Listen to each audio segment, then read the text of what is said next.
Turn your treasured photos into stories that move with Higgsfield. Today, we're diving into Higgsfield, a brilliant tool that lets you breathe life into your still images and create captivating videos. Let's get started by opening Higgsfield and importing your first photo. You'll see a clean, intuitive interface ready for your creative touch. The first step is to select the photo you want to animate. Simply click the Load Image button and navigate to your photo file on your computer. Once loaded, your image will appear centrally in the workspace. Now for the magic, Higgsfield offers a range of simple animation presets. Click on the Animations tab, and you'll find options like gentle zooms, smooth pans, and even subtle camera shakes. Experiment with these to add a dynamic feel to your photo. For more precise control, Higgsfield allows you to set keyframes. This means you can define specific points in time where you want an animation to start or change. Simply click on the timeline to add a keyframe and adjust your desired effect, like making the photo zoom in gradually over a few seconds. Beyond animation,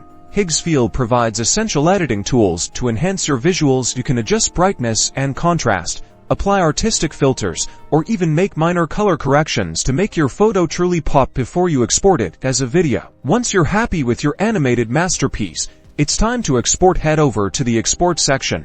Choose your preferred resolution and file format, and with a single click, you'll have a dynamic video ready to share. And there you have it. You've successfully transformed a static image into a dynamic visual story. Higgsfield makes it incredibly easy to bring your memories to life. Give it a try.